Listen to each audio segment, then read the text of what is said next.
Saya shalom. Ada suaranya? Shalom semua. Teman-teman siapa yang dengan Tuhan? Oke, terima kasih.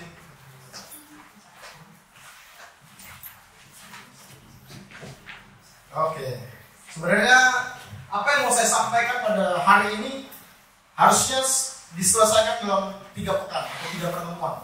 Tapi karena muka-mukanya adalah muka-muka yang cerdas, saya akan press habis 40 menit. Teman-teman siap belajar, amin? Kita belajar tujuan promo kita, dan saya percaya kita semua akan diberkati. Oke, next. Kita baca sama-sama, saya akan mulai dengan 1 menit. Hari ini kekristenan menjadi tidak powerful. Saya nggak tahu teman-teman setuju atau enggak, tapi hari ini kekristenan tidak powerful. Bahkan banyak orang bilang kekristenan itu munafik dan lain sebagainya. Nggak lagi powerful karena apa? Orang-orang yang di dalamnya, saya berharap rumah harmoni dia termasuk di dalamnya. Tapi kalau termasuk kita bertobat bersama-sama, amin. Karena orang-orang di dalamnya katakan apa? Tidak menghidupi gaya hidup Kristus. Hari ini kita cuma beragama Kristen. Hari ini begitu banyak orang di luar sana cuma mengaku percaya sama Tuhan, mengasihi Tuhan, tapi nggak sungguh-sungguh percaya sama Dia. Coba kita mau belajar apa ciri-ciri atau apa yang akan kita temukan orang-orang Kristen di zaman sekarang ini. Dan sekali lagi saya berdoa sebenarnya di sini nggak ada. Tapi kalau ada, kita akan apa? Bertobat sama-sama. Mengerti katakan amin. Amin. Oke, kita akan mulai. Yang pertama, Kristen setengah-setengah. Teman-teman pernah lihat ini?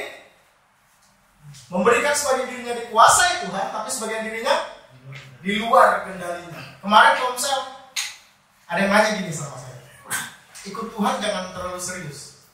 Atau saudara gue tadi kan saya ketemu sama keluarga makan bacang. Ada yang makan bacang? Nggak ada ya? Karena kemarin mama saya gagal bikin lembek, tadi bikin baru, ketemu sama beberapa keluarga, dia bilang gini, dia nanya, hari ini mau kemana? Saya bilang saya ada sharing di sini. Terus saya bilang ikut Tuhan jangan terlalu jangan terus seperti dia hari Minggu ke gereja. Tapi dia bilang hari Minggu jangan. Jadi orang Kristen jangan terlalu serius. Ya boleh lah, jangan terlalu fanatik katanya gitu kan. Ada yang pernah bilang gitu ke kalian? Jangan terlalu fanatik lah gitu kan. Jangan terlalu radikal lah. Kita harus setengah-setengah. Ada waktunya kita harus balance. Ada saatnya kita berbuat dosa, ada saatnya kita hari Minggu kita di gereja. Di sini juga ada, kita full percaya sama Tuhan, amin. Ketika kita bilang Yesus adalah Tuhan, kita nggak bisa setengah-setengah. Karena apa? Yesus adalah Tuhan, artinya apa? Dia yang mengendalikan hidup kita. Dia yang punya hidup kita. Dia yang mengontrol kehidupan kita. Ketika kita mengaku kita percaya sama Tuhan, ini udah gak boleh ada nih. Tapi kenyataannya hari ini, begitu banyak orang percaya, hari Minggu ke gereja, mungkin hari Sabtu ke rumah harmoni, kayak gini tipenya. Nggak boleh terlalu fanatik lah, percaya Tuhan setengah-setengah aja dan lain sebagainya. Coba kita next. Yang kedua, bisa apa nih? Menyesuaikan dirinya dengan lingkungan. Nah, banyak orang yang gini, kalau lagi bergaul dengan orang yang baik, dirinya baik. Ketika dia bergaul dengan orang yang rusak, dia rusak. Ikut-ikutan, biar nggak, kan kita mesti relevan, gitu kan? Kita mesti ikutin tren. Kalau kita bergaul dengan orang yang rokok semua, kita mesti rokok, bisa ngefek dan lain sebagainya. Ada begitu banyak orang yang kalau ketemu dengan orang yang baik, dia jadi baik. Saya kenal ada banyak teman-teman saya kayak gitu. Ketika dia berkumpul dengan saya, doa. Ada orangnya. Tapi kalau enggak, amburadul. Kenapa? Menyesuaikan diri. Harusnya apa? Harusnya kita nggak dipengaruhi sama keadaan. Harusnya apa? Kita yang mempengaruhi keadaan sekitar kita. Harusnya kita yang mengaku percaya sama Tuhan, muridnya Yesus, bukan Kristen bunglon. Menyelesaikan keadaan enggak dong. Harusnya kita mempengaruhi keadaan kita. Sehingga apa? Di mana ada kita ada kemerdekaan. Di mana ada kita ada sukacita. Bukan kita mengikuti mereka, tapi harusnya apa? Sukacita Allah ada di tengah-tengah dimanapun kita berada. Yang mengerti kata amin. Oke, next. Kristen kalian sendiri hanya berteman dengan orang. Teman-teman coba cek hari ini. Mungkin kalau yang pelayanannya padat ikutin hari Senin sampai Minggu pelayanan terus ya, itu nggak termasuk inilah ya. Tapi kalau kita yang kerja dan lain sebagainya, coba cek sekeliling kita. Cuma orang percaya aja, cuma orang Kristen aja, atau kita mulai buka mata kita ngerti gini. Tuhan Yesus menyuruh kita bukan mengasihi yang sama. Yesus menyuruh kita apa? Mengasihi sesama. Mengasihi yang sama gampang, Pak. Kalau kita mengasihi yang sama-sama Kristen, tujuan bersama, kita punya pemikiran yang sama, gampang nggak? Mengasihi saudara kita gampang. Karena mungkin kita punya kepentingan yang sama dan lain sebagainya. Tapi pertanyaan gini, kalau sesama, semuanya sesama itu artinya apa? Semua manusia bisa kita mengasihi. Nah, firman Tuhan katakan, ini kalau saya buat quotes merek ini, Tuhan mau kita mengasihi, saya bikin kaos nih baju saya kemarin. Terus ada orang bingung. Orang katanya lagi kerja apa tuh? Yang teroris, salamin saya lagi jalan dari mall, salamin saya katanya keren bajunya. Kenapa? Dia membaca kalau kita mesti mengasihi sesama. Kita hari ini apa? Cuma temenan sama orangnya. Kan kita bilang apa? Dalilnya apa? Kita mesti bergaul, kita harus memperhatikan bagaimana kita bergaul, benar gak sih? Tapi gini, ketika kita dimuridkan, itu senjatanya sebenarnya. Kita boleh, dalam tanda kutip gini ya, kita boleh bergaul dengan siapa aja ketika kita kuat di dalam pemuridan. Ketika kita dimuridkan, kita boleh bergaul dengan, karena justru ketika dimuridkan, kita diperlengkapi dan lain sebagainya, supaya apa? Kita jadi berkat dimanapun kita berada. Harusnya kita nggak boleh dipengaruhi lagi, kita yang mempengaruhi untuk itulah kita dimuridkan. Kalau nggak, apa tujuan kita dimuridkan? Nanti kita belajar apa tujuannya. Oke, next look. Kristen, ini nggak perlu definisi lah ya. Di sini sih nggak ada. Tapi di luar gara-gara Natal, Paskah, gara-gara baju, gara-gara seragam, pastinya baper kan sih? Nggak disalamin gembala, baper dan lain sebagainya. Gampang banget baper, gampang banget iri hati, gampang banget pergi dari gereja dan lain sebagainya. Ini nggak perlu didefinisi karena banyak, kita bisa ketemu di mana aja. Oke, next. Oleh sebab itu Tuhan nggak mau kita hanya jadi orang Kristen kebanyakan. Tuhan mau kita jadi murid. Apa yang Matius 24 ayat 19 sampai 20 mengatakan? Jadikanlah semua bangsa menjadi orang percaya. Enggak dong, Tuhan Yesus apa? Menjadikan semua bangsa muridnya Yesus, bukan murid saya, bukan murid otoriter, bukan. Yesus targetnya adalah kita menjadi muridnya Dia. Dan apa katanya? Ajarlah dan lain sebagainya. Targetnya itu adalah kita menjadi muridnya Yesus. Nah, hari ini kita coba next. Mengapa pemuridan itu penting? Karena yang pertama, pemuridan menentukan kesehatan rohani kita. Teman-teman gini, pernah makan? Ada yang udah makan? Belum makan dari pagi? Udah lah, udah. Pagi tadi kalau apa bro? Kasih warna. Ush, warna. Siap belum? Itu makan siang. Ush. Paginya? Saya aja deh ya. Hari pagi saya makan jamnya, makan bakmi plus bakso. Jadi teman-teman tahu jamnya? Tahu. Bakmi Kalimantan kalau dimakan surga terbuka. Saya makan bakmi tadi siang, temannya bakso. Terus tadi sore makan bacang. Teman-teman tahu bacang kan ya? Itu saya makan terus teman-teman bayangin ya, kalau saya makan terus selama seminggu nggak saya keluarkan, bahaya nggak? Ya kan seminggu 3 hari udah mulai bahaya ya kan? Saya tahu karena bibi saya pernah mau dioperasi kan? Seminggu nggak pernah keluar, cuma masuk doang, makan doang, nggak pernah, nggak bisa BAB, nggak bisa keluar. Teman-teman bayangin ya, kalau cuma masuk doang tapi nggak pernah keluar, apa? Mesti apa? Dioperasi benar sih? Sama sebenarnya. Kenapa kita mesti membagikan firman Tuhan? Kalau cuma masuk doang bahaya. Ada masalah kesehatan kita nanti. Makanya gini, kita belajar firman Tuhan, kita baca firman Tuhan. Sekarang YouTube tersedia begitu banyak. Kita masukin, kita konsumsi terus setiap minggu. Sabtu ke gereja, Minggu gereja, Rabu ada konser, Kamis ada konser. Kita konsumsi firman Tuhan, tapi kita nggak pernah bagikan kepada orang lain. Itu membuat kesehatan kita terganggu. Nah, hari ini gini, kita harus bagikan kepada orang lain. Jangan sampai kita cuma terima sehingga kita sakit. Jangan bertumbuh, kita akan sakit. Coba guys. Hari ini begitu banyak orang yang hidupnya stuck. Ada yang stuck di sini? Nggak kemana-mana, nggak lakukan apapun, mengalami kekeringan dan jenuh secara rohani karena apa? Hanya mengkonsumsi firman untuk diri kita sendiri tanpa menyalurkan kepada orang lain. Padahal hari minggu saya bilang gini, saya udah sambung bakmi lagi. Bakmi enak di kerendam. Kalau di sini di mana tuh bro? Yang dulu kita sering makan Akiao. Kita kalau ketemu bakmi enak kan kita suka kasih tahu orang lain nggak sih? Kita sering kali bagikan kepada orang lain, kita sering kali share. Kalau ketemu hotel yang bagus bisa kita apa? Share langsung di Instagram, Instastory dan lain. Kita share ke orang lain. Sesuatu yang bagus, sesuatu yang kita rasa bagus, tempat wisata bagus kita share ke orang lain. Kecuali apa? Firman Tuhan yang bagus nggak pernah kita share ke orang lain. Benar nggak sih? Kita terima sesuatu yang memberkati hidup kita, mengubah hidup kita. Kita nggak pernah share ke orang lain. Kita nggak pernah bagikan kepada orang lain. Kita simpan pada diri kita sendiri. Kan emas nih berharga, jangan kasih makan babi, nggak kayak gitu juga. Kita mesti apa? Bagikan kepada orang lain. Ketika kita diberkati oleh firman Tuhan, kita share, kita bagikan kepada orang lain. Mungkin kita kan ada orang yang nggak bisa berbicara di hadapan banyak orang 100-200 orang, nggak mungkin nggak bisa. Tapi siapa? Satu orang kita bisa, benar sih? Coba kita temukan siapa yang harus kita bagikan firman Tuhan. Karena apa? Itu menentukan kesehatan kita. Kalau kita cuma konsumsi firman Tuhan, kita masukkan, nggak pernah kita keluarkan, percaya lagi nih, kita akan merasa sehat secara rohani. Kita akan sakit secara rohani. Karena apa? Kita cuma terima konsumsi terus, nggak pernah kita share kepada orang lain. Oke, next.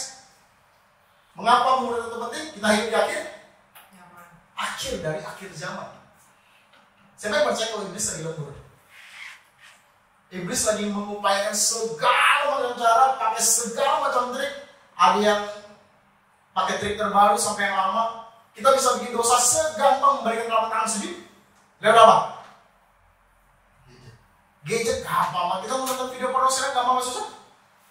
Kalau dulu kan susah. Zaman saya dulu nonton video porno susah, bener. Kan kita siapa mantan di sini? Nggak ada ya? Saya doang ya? Kita masih pengakuan gimana sih? Kalau dulu kita mau nonton video porno susah nggak? Aduh, susah Pak, harus sewa kasih CD-nya dulu. Itu pun kita masih pintar-pintar. Covernya Avenger, dalamnya beda. Itu kan kalau dulu kan? Anak zaman akhir. Itu yang kita mau nonton video kita. Sekarang tinggal searching. Jangan pura-pura nggak tahu ada VPN. Saya dapat Twitter ayat berjamur hal-hal yang bisa membuat kita jauh daripada Tuhan. Makanya gue bilang ini, iblis lagi lembur. Pakai cara lama, pakai cara terbaru, dia akan goda kita. Dia akan mendakwa kita siang dan malam. Pertanyaan gini, anak Tuhan, murid-muridnya Tuhan, lembur deh. Atau saya catat di sini, santai dan melakukan apapun. Iblis lagi lembur, kita ngakunya sebagai murid Yesus santai, terima firman Tuhan disimpan sendiri, nggak pernah keluar, nggak pernah pelayanan, nggak pernah share kepada orang lain, nggak pernah berusaha untuk ada untuk orang sekitar kita. Hari ini gini, jangan kalah sama iblis. Share kepada firman Tuhan, share kasih Tuhan, lain satu orang yang lain. Karena itulah kita dijadikan, karena itulah kita diberikan di tempat ini. Jangan diam dan jangan santai, yang mengerti kata-kata. Oke. Nah gini. Kalau hari ini, bedakan pemuritan dengan apa yang saya lakukan sekarang. Ini yang saya lakukan apa pemuritan? Saya cuma apa? Memberitakan firman Tuhan. Ada dua hal yang berbeda antara saya memberitakan firman Tuhan dengan pemuritan. Karena metode yang Tuhan kasih bukan cuma mengajar, bukan hanya pengajaran, tapi mesti ada hubungan. Kalau yang saya lakukan sekarang cuma memberitakan firman Tuhan, belum pemuritan. Apa yang auditor bisa lakukan itu cuma memberitakan firman Tuhan, belum. Kapan disebut sebagai pemuritan? Ketika ada bagi hidup di dalamnya. Ketika kita mulai membimbing satu sama lain, kita bangun hubungan, kita dekat, kita tahu masalahnya, kita sering hati bareng, kita sering dekat bareng, kita sering share satu sama lain, itu baru pemuritan terjadi. Kalau kayak gini, baru memberitakan firman Tuhan. Belum targetnya Tuhan. Targetnya Tuhan bukan cuma satu arah, bukan. Teman-teman, saudara semua mesti punya mentor rohani. Bulan lalu saya kembangkan tentang itu. Kalian mesti punya mentor rohani. Saya nggak tahu teman-teman udah punya atau belum. Saya nggak tahu kalian anggap auditor sebagai mentor kalian atau bukan. Tapi kalau bukan, cuma memberitakan firman Tuhan, rumah harmoni dalam tanda kutip, yang katanya adalah rumah pemuritan, dia akan memuridkan. Karena apa? Cuma memberitakan firman Tuhan. Bukan itu target Tuhan. Target Tuhan ada terjadi hubungan. Kita bangun relasi satu sama lain. Karena itu Yesus ajarkan. Yesus menghabiskan 90% hidupnya bersama dengan murid-muridnya, bukan dengan orang banyak. Dia mengajar orang banyak, dia memberitakan firman Tuhan kepada orang banyak, tapi dia menghabiskan paling banyak waktunya bersama dengan muridnya. Pertanyaan gini, kalian punya waktu nggak sama mentor kalian? Atau kalian punya mentor? Kalian punya bapak rohani? Mesti punya. Karena kalau enggak, ini cuma satu arah. Saya nggak bilang nggak ada gunanya, tapi bukan itu target Tuhan. Mesti mentoring, mesti fathering sekarang terkenal.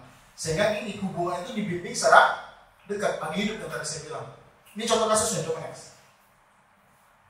Kisah Rasul 8:28 sama katakan, sekarang orang itu sedang dalam perjalanan dan duduk dalam keretanya sambil membaca kitab Yesaya, lalu kata Roh kepada Filipus, pergilah ke situ dan dekatilah kereta itu. Filipus segera ke situ dan mendengar sida-sida itu sedang membaca kitab Nabi Yesaya. Jadi sida-sida ini membaca firman Tuhan, dia mempelajari. Mungkin kalau sekarang lagi dengerin YouTube khotbah, mungkin kalau dulu bacanya kitab Nabi Yesaya. Kata Filipus, mengertikah Tuhan apa yang Tuhan baca itu? Jawabnya apa? Bagaimana aku dapat mengerti kalau tidak ada yang membimbing aku? Lalu yang meminta Filipus Filipus naik dan duduk di sampingnya, pada akhirnya dia dibaptis, pada akhirnya diceritakan, dibimbing sama Filipus dan lain sebagainya. Intinya apa sih? Kita nggak bisa cuma baca firman Tuhan, dengerin CD berbat sendiri ya. Nggak cukup datang hari Sabtu ke tempat ini. Teman-teman mesti terhubung.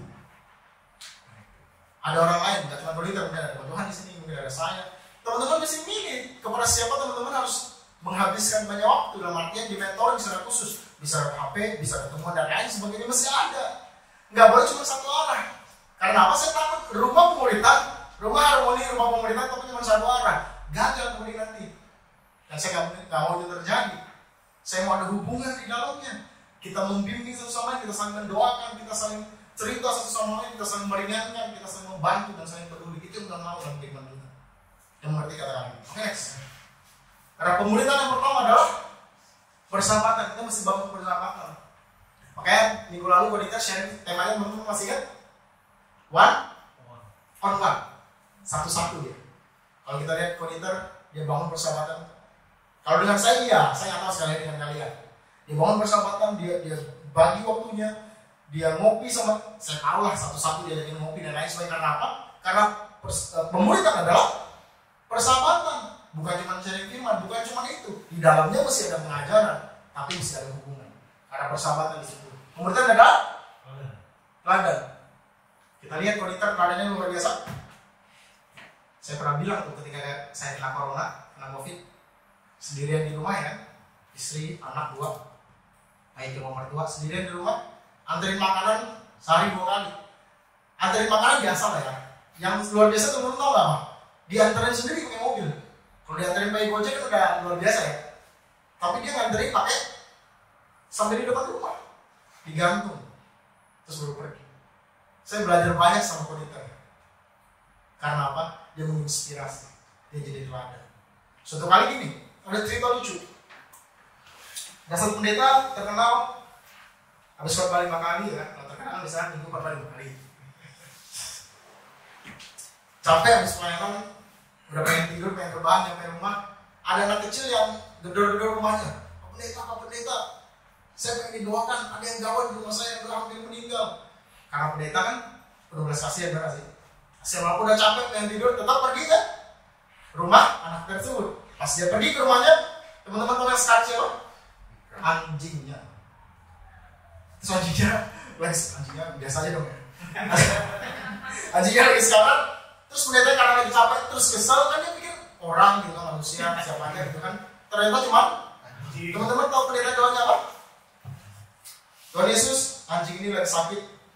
Kalau sembuh, Tuhan Yesus sembuhkan. Kalau mati, Tuhan biarkan mati. Gitu doanya. Besoknya anjing ini sembuh kan? Anjing ini sembuh, giliran yang pendetanya sakit, jangan dulu. Pendetanya sakit. Anak ini karena anjingnya disembuhkan, mengalami kesembuhan, bahwa dia mau bermau. Pendetanya lagi sakit, terus anaknya bilang saya doakan boleh nggak? Terus teman-teman tahu doanya apa? Tuhan Yesus, pendeta saya lagi. Kalau sembuh Tuhan Yesus, kalau mati biarlah. Teman-teman belajar apa? Seringkali apa yang saya ucapkan, apakah seringkali siapapun yang bicara di depan ini nggak berpengaruh banyak dalam kehidupan kita. Tapi yang berpengaruh banyak apa? Ketika saya dan semua yang berbicara di depan ini menteladankan, melihatkan bagaimana cara mengasihi orang lain, melihatkan bagaimana cara mengampuni orang lain. Dan saya percaya kalau kata Bina bilang mangki dulu. Seringkali kita melihat, makanya teman-teman katakan ikutlah aku seperti saya juga mengikut Yesus, kata Paulus. Follow me if I follow Jesus. Nah berani nggak kita bilang dalam pemuritan ikutin saya seperti saya mengikuti Yesus? Kalau cuma ngomong gampang, benar sih. Tapi berani nggak kita meneladankannya? Karena firman Tuhan katakan pemuritan adalah teladan. Yang ketiga, pemuritan adalah pengorbanan. Ada ayatnya, ini keren ayatnya ini. Coba next. Hai anak-anakku, karena kamu aku menderita sakit bersalin lagi sampai rupa Kristus menjadi nyata di dalam. Ada banyak ibu-ibu di sini. Hampir semua ibu-ibu. Cuma satu yang bukan. Ada yang belum nikah? Nggak ada ya? Ada yang udah punya anak? Cewek aja cewek. Ntar kalau cowoknya kenal main. Ada yang udah melahirkan? Saya pas anak pertama, saya masuk. Jadi istri saya melahirkan dari masuk ke rumah sakit tuban pecah dari jam 9 malam. Sakit, dokter udah push, ayo dioperasi lagi di sesar. Istri saya kagak nggak mau. Akhirnya berhasil melahirkan jam subuh. Udah pagi sih, jam 5 pagi. Menderita sakit, aduh saya lihat dia sakitnya luar biasa, teriak-teriak dan lain sebagainya, dikasih obat lagi.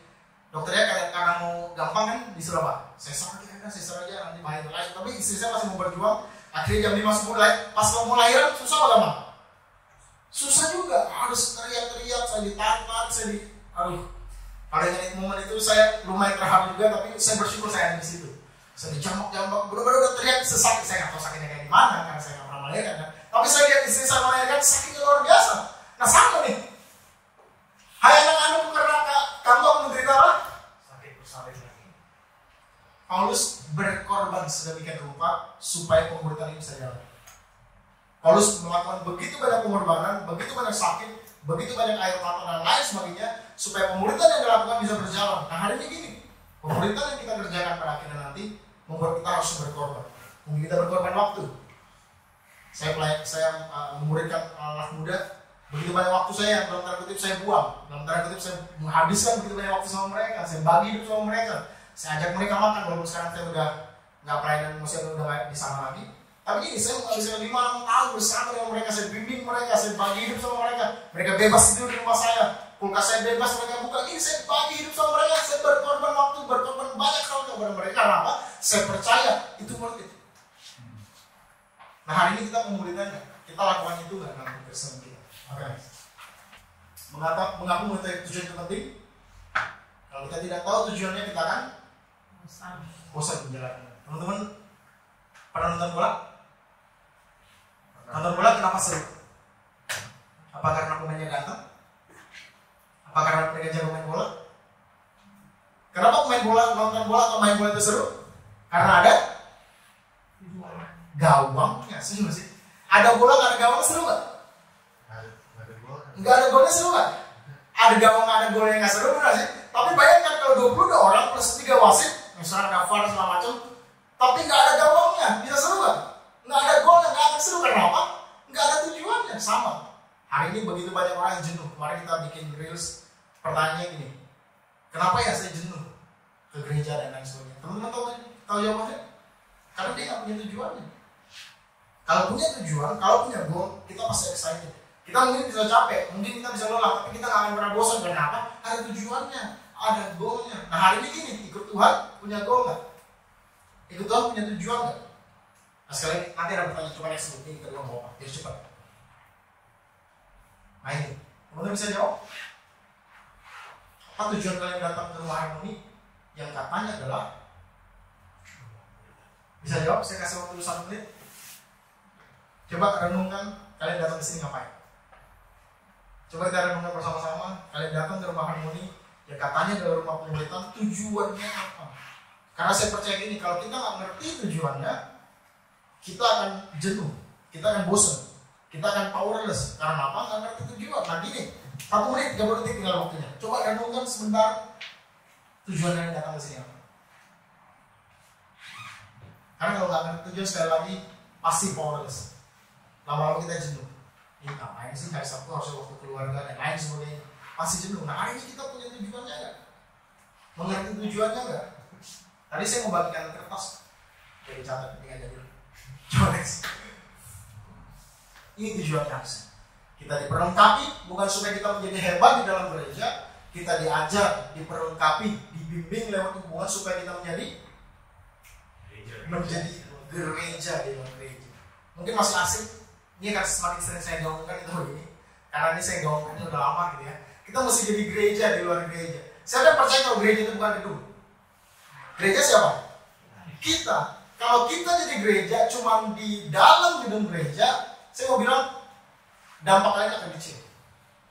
Tuhan mau gini, kita diperlengkapi, kalian dimuridkan. Tujuannya sebenarnya ini, kalian bisa jadi dampak di luar. Kalian bisa jadi gereja dimanapun kalian berada. Di kampus ada gereja karena ada kalian. Di tempat kalian kerja harusnya ada damai, ada sukacita, ada kemerdekaan dan lain sebagainya. Karena apa? Ada gerejanya, ada elunya, ada kaliannya di situ. Di rumah harusnya jadi adem. Karena apa? Ada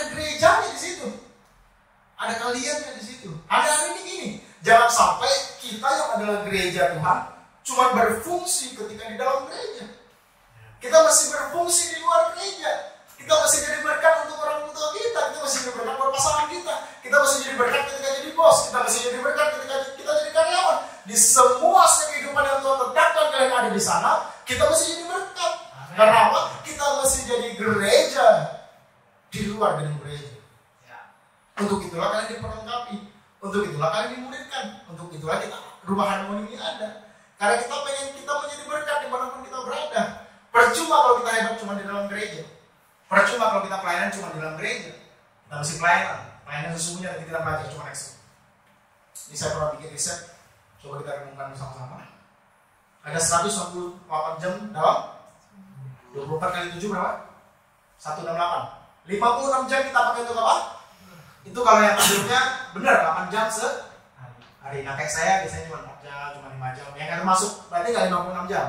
Tapi kita pukul rata kita tidur 8 jam sama saya semua ya kan? Menjaga tubuh dengan baik dan lain sebagainya. Tidur 8 jam sehari, 56 jam kita pakai buat 6 jam di dalam 2 jam hari Minggu, 2 jam hari Sabtu. Masih ada konser? Kalau saya masih ada konser, Kamis 2 jam. Ya cuma ada juga tapi rata-rata kita 5-6 jam di dalam gereja. Ada sisa berapa? 106 jam di kehidupan.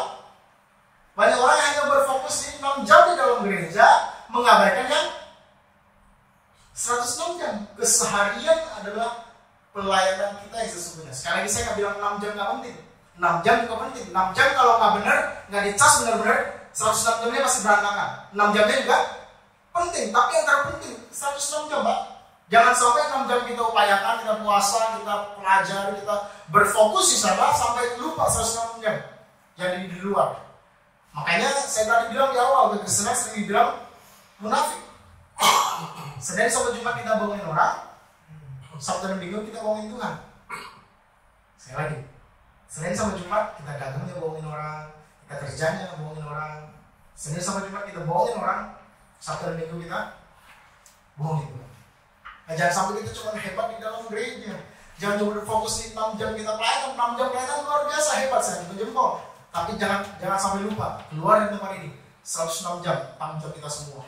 Di rumah kita jadi berkat, di kantor kita jadi berkat, kita ngampus kita jadi berkat. Dimanapun kita berada, saya berdoa di mana ada gereja yang Tuhan, ada kemerdekaan di sana, ada sukacita di sana, ada solusi di sana. Dan saya percaya itu terjadi ketika ada kita di dalamnya. Keluar dari tempat ini percaya lagi nih, kita mesti nyebar, kita mesti jadi berkat, sehingga lewat kehidupan kita nama Tuhan dipermuliakan. Amin. Oke, next. Saja ada 46 masalah. Jangan dipisah sakral sama harusnya pekerjaan kita akan membawa kita jauh dari Tuhan, justru melanjutkan. Kenapa kita jenuh? Kenapa kita capek? Kita pisah nih. Kalau kerja berarti sekuler. Kalau jualan asuransi berarti sekuler. Jualan bahan berarti. Kalau Sabtu ke gereja sakral. Hari Minggu kita pisahkan sakral dengan sekuler. Harusnya dua itu berjalan berbarengan. Pada saat kita bekerja sakral nggak? Nama toko saya salah satunya adalah Avoda. Tahu arti Avoda? Avoda. Tahu artinya?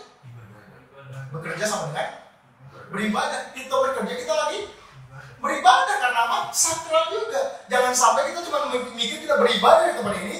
Pada saat kita kerja kita ogah-ogahan. Ketika kita kerja kita nipu sana sini. Jangan sampai terjadi. Karena pada saat kita kerja sekalipun kita lagi beribadah. Jangan sampai kita pisahkan. Harusnya pekerjaan kita di rumah kita, dimanapun kita berada, melanjutkan pekerjaan Tuhan. Nah ini baru definisinya. Apa definisi pemuridan? Proses perubahan gaya hidup melalui hubungan dan pengajaran kepada orang yang dipercayakan sampai karakter Yesus muncul dan menghasilkan. Jadi target Tuhan itu udah sama kayak target rumah harmoni sama. Supaya karakter Yesus muncul plus apa? Menghasilkan.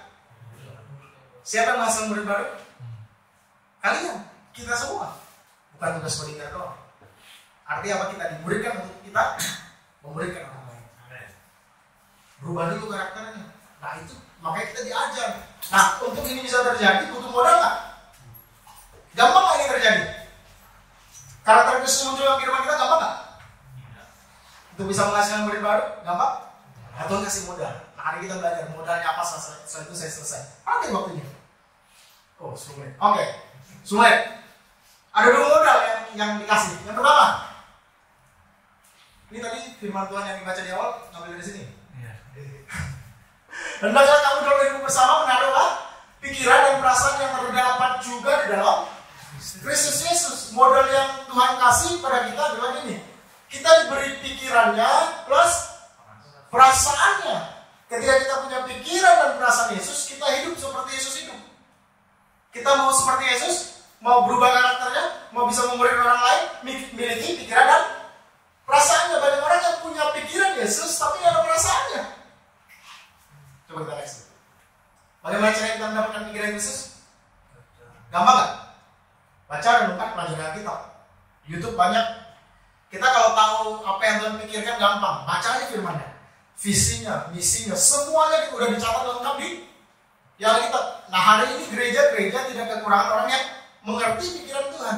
Kita semua diajar setiap hari teman ini. Kita ngerti pikiran Tuhan, kita punya pikiran Tuhan, kita tahu apa yang Tuhan mau kita kerjakan. Kita tahu kita harus tahan dan lain sebagainya. Kita tahu semuanya yang Tuhan mau kita kerjakan sebenarnya. Tapi cuma pada di pikiran, belum di. Nah, kan kita pelajari nanti, cuma next. Memiliki pikiran Kristus membuat kita tahu apa yang harus dilakukan. Tapi memiliki perasaan Kristus membuat kita seperti yang tadi saya bilang, kenapa kita nggak pernah sharing firman Tuhan sama orang lain? Kita punya pikirannya. Kita tahu kita mesti berbagi sama orang. Saya nggak tahu kita harus berbagi. Kita tahu kita harus mengampuni, setuju nggak sih? Kita tahu kita mesti taat sama Tuhan. Kita tahu orang yang mengasihi Tuhan, kita firman Tuhan apa? Kita mentaati perintah-perintahnya. Tapi ini, kita kerjakan nggak?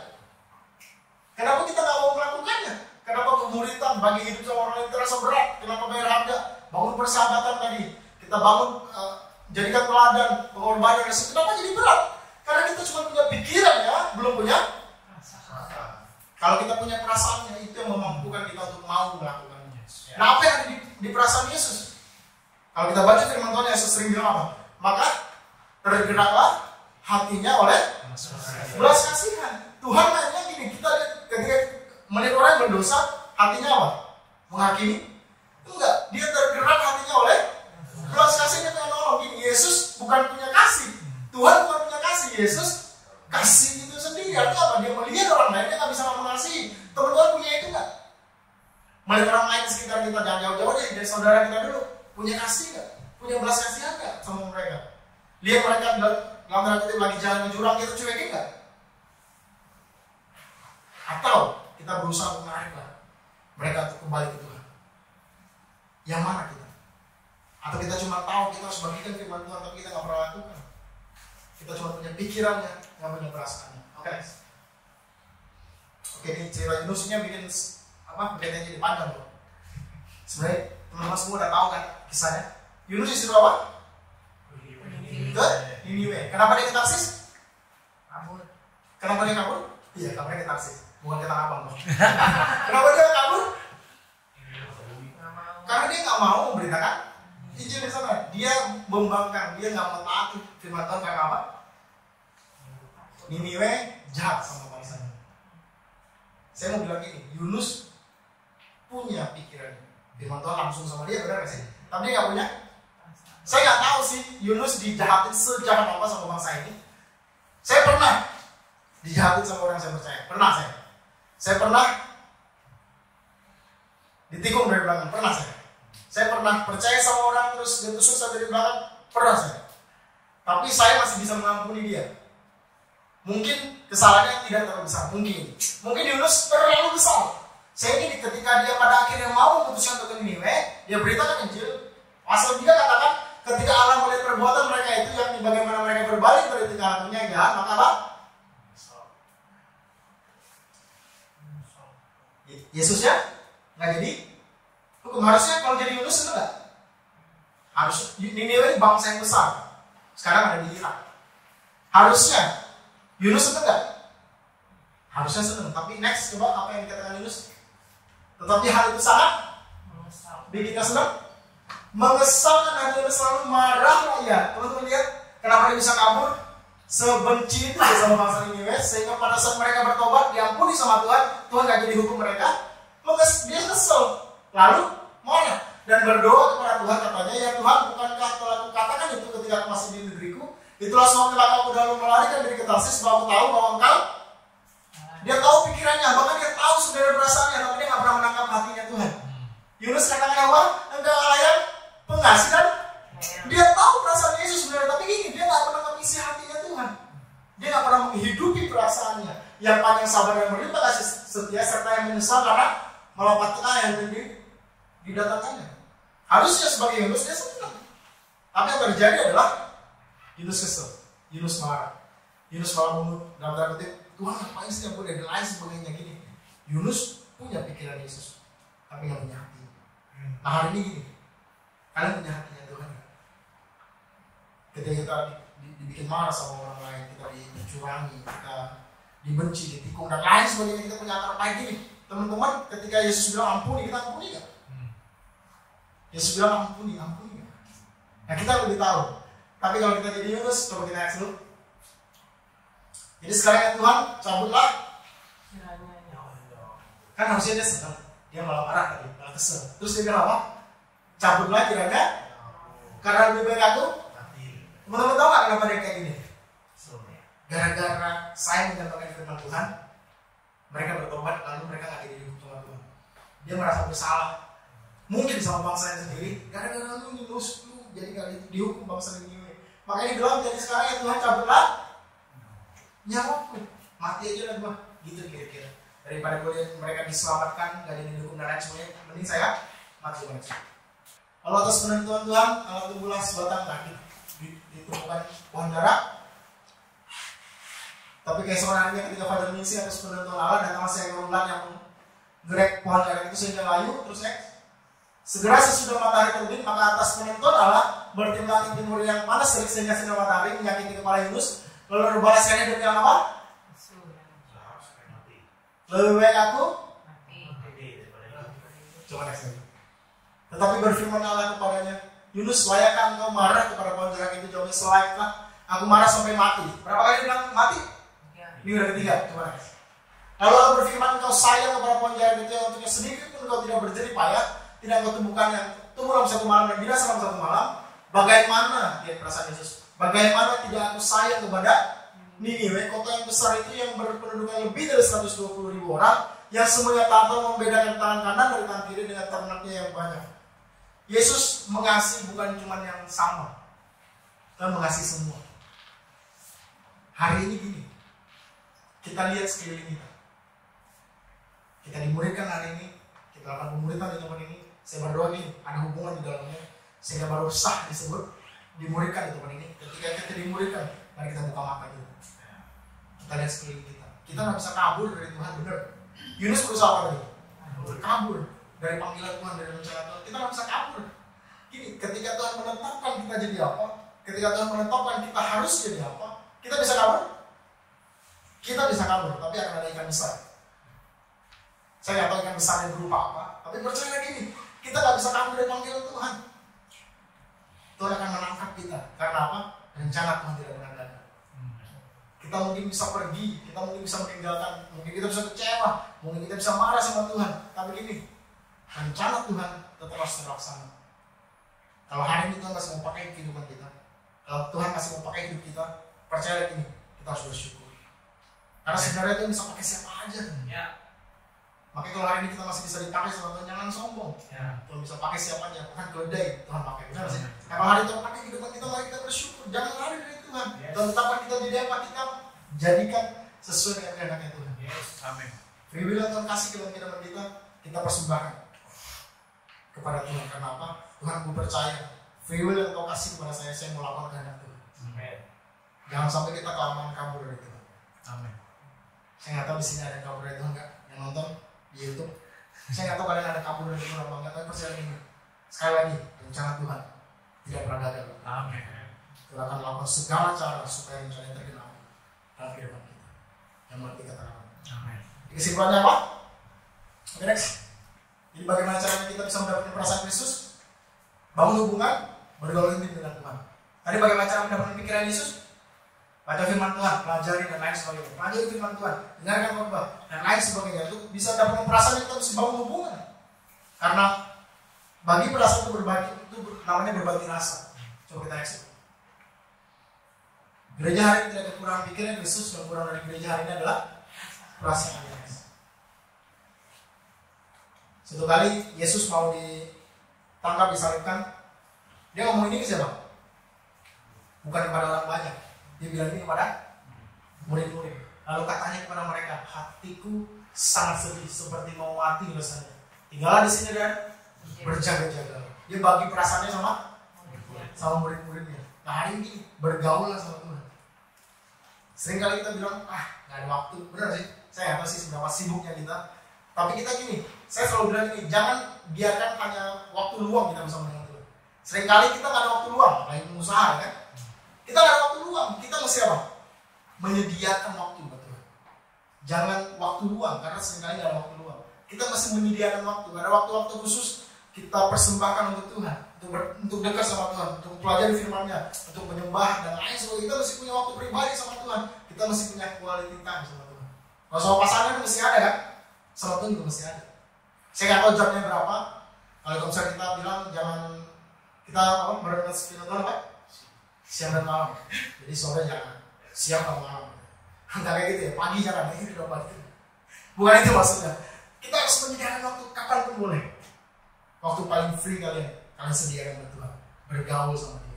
Karena Mazmur katakan Tuhan bergaul karena dengan orang yang takut akan Dia dan perjanjiannya diberitahukan. Nah hari ini gini, Tuhan bagi rasa sama kita. Kita sahabatnya bukan. Jangan anggap dia cuma Tuhan. Yes dia Tuhan kita, yes dia juru selamat kita. Tapi kita katakan dia juga sahabat kita. Seorang sahabat bagi rasa sama sahabatnya. Nah ini Tuhan lagi bagi rasa sama kita. Saya percaya itu. Tangkap dan kerjakan di dalam kita berada. Terus memberkati lalu lepas.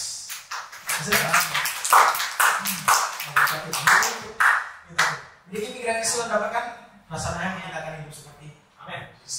Terus memberkati.